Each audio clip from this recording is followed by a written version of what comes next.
Hello everybody and welcome back to this week's new video. Today is going to be a little May reset because my space is very cluttered. I currently already have the sheets in the dryer, so we can check that off. It was hair wash day obviously, and I will dry it later. I really just need to wipe down surfaces and organize. I need to get this all done today because I need to power edit in order to have you all watching it tomorrow.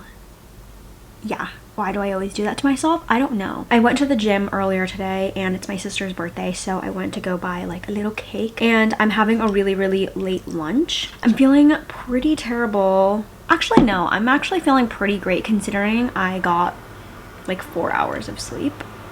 I don't know, I just couldn't sleep. It could have been the matcha that I had. Today I need to organize my desk and my room, clean the bathroom, sheets, which I already checked off the list, very nice. And we can do my bookish wrap up, my April wrap up. I need to sweep my room as well. I already took out the trash earlier in the week. I don't think I have to do regular laundry until later. But if I could get to washing the shower curtain, which is such a small task, that'd be pretty great as well, because I'm the type that puts it in the washing machine actually, and it's been working great. I'm gonna eat. I did finish watching Exo Kitty, finally, the season 3. Let me know your thoughts. Some of it was super cringe because they're in high school and they're so baby, but I really love Laura Jean and getting to see her moment on the show. And I hope at the end of the show there's a reunion. Kitty is going back home for winter break, so maybe they'll show us a little bit of that, and Dad and Trina. I will catch you all when I get to cleaning. I did finish eating my lunch, but while it was still light out, I thought I would do my April wrap up. Now, I am currently in the middle of one book, my 9th book of the month, which I definitely should finish today because I only have a little over 100 pages left of it, I believe, which is And Now Back to You by B.K. Borison, which is the second book in the Heartstrings duology so far. It's really cute. I haven't actually really talked about it for the vlog that I'm doing, but I'm really enjoying it so far. I gave the first book I think 4 or 4.5 stars, so I have high hopes for this. I am reading it for my 5-star predictions vlog, and it's really cute. I started off the month reading Half His Age by Jeanette McCurdy, which I read in a vlog and I can link. I found it to be incredibly icky, uncomfortable story, and if that's what Jeanette McCurdy had meant to do, she definitely did her job for sure. I just found it to be really uncomfortable with the power imbalance of a student dating her teacher. Just a really weird situation. I was just really unsatisfied with the ending though. I was left incredibly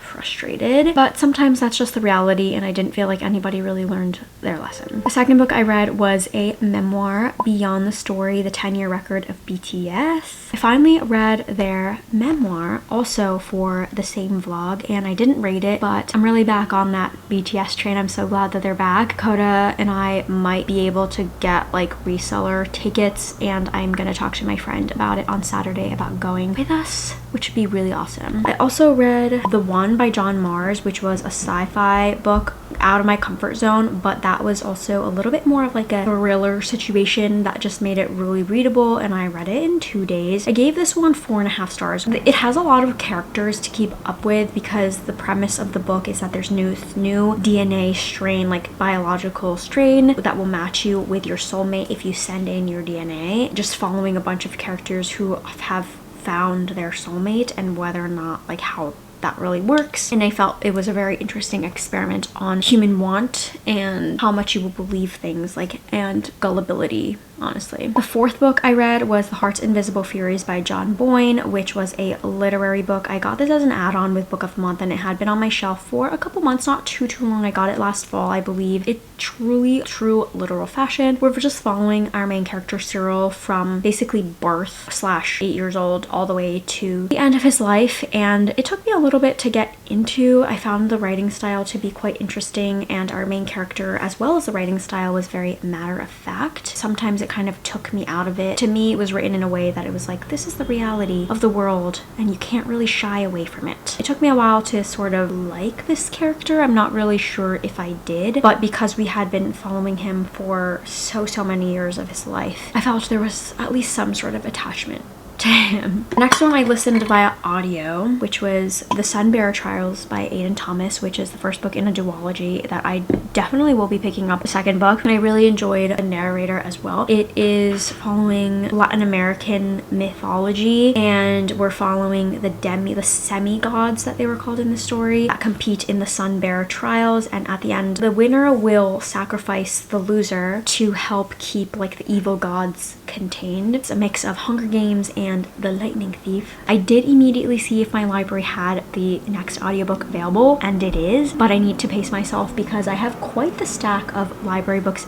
out right now, and I've just been getting so many of my holds coming to me, so I really just need to calm down. Next was my April book of the month pick, Molka by Monica Kind. This is a horror, her second book after The Eyes Are the Best Part, which was a 5-star read for me that I read last year. Also read that for a vlog, so I don't want to say too much, but also very quick read. It's under 300 pages. I don't want to say my rating because it's in a vlog, but I will say that I will definitely be following Monica Kind for sure. The next book is also for the same vlog, When I Kill You by B.A. Paris, which I picked up because of a recommendation from a bookstagrammer that I follow, read by Sophie. This is a really intense, unnerving thriller with a unreliable narrator, and you're being thrust between the past and the present, her past and the present, and it is like basically the stalker now becoming the stalked, and whether or not we actually believe her and what's going on, because she's definitely a little bit Delulu. And my most recent book is an ebook, Haven by Rebecca Weatherspoon. This is the first book in a series, but it is still part of the bondage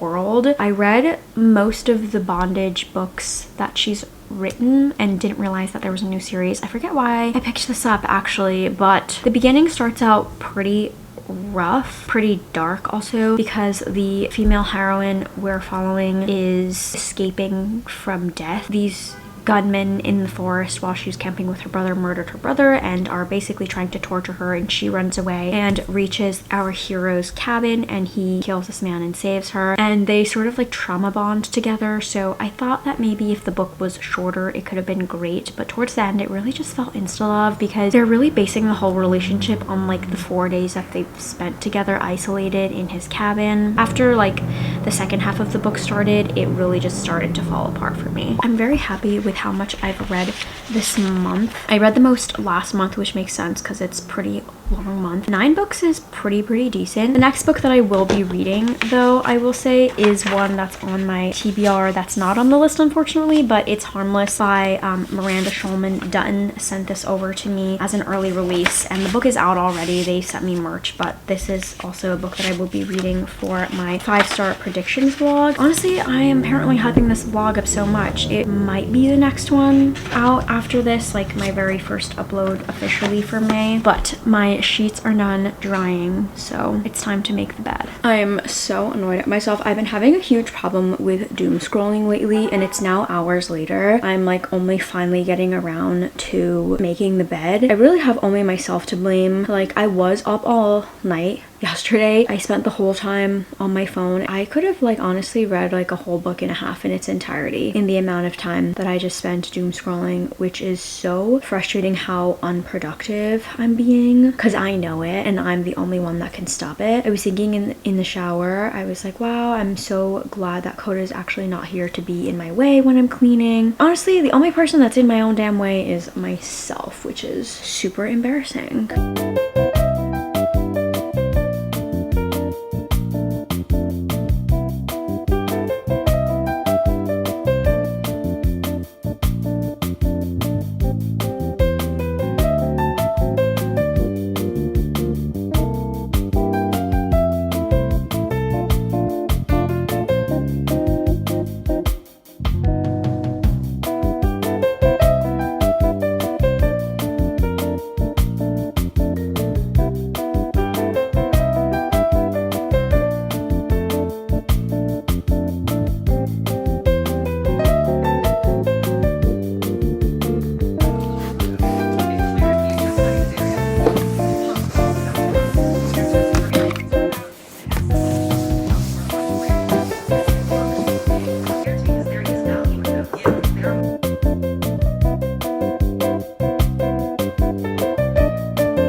really hot and the window's open, so sorry if there's a little bit of noise, but my bed is set, my desk is clean, the windows are open, I have a candle going. One of my other goals is to at least have one less candle than what I moved here with. Next, I'm gonna tackle the other half of the bedroom. I probably will end up doing laundry tomorrow, so we'll ignore that. Oh, but I have a package. I'm so excited about this book package. I should have opened it yesterday. It came like right as I was leaving for work, but it is a pre-order that I did for a memoir. On Instagram, I follow Simon Sitz, and if you don't know, Isabel Clee is a woman who runs the account about fostering dogs and giving dogs a new life. This is her memoir, Dogs, Boys, and Other Things I've Cried About. I saw that she was doing like signed copies, but unfortunately I could not cancel a pre-order, and I'm still really happy with this. It literally came the day that it came out also, which was yesterday. This is so special. I've seen so many people already like talking about it because she's been reposting it. I've seen people who've gotten arcs on Bookstagram for this as well, and I'm so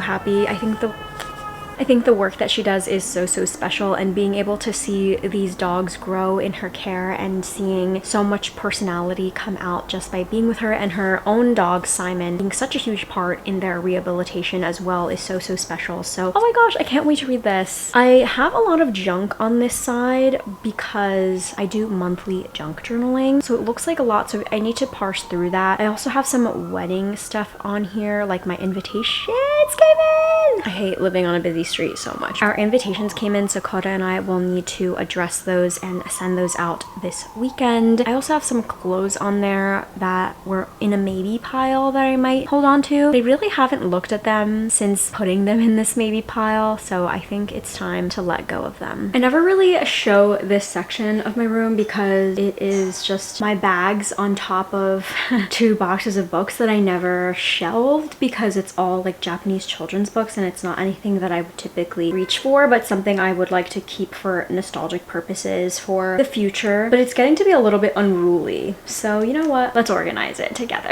Oh my god, it looks so bad.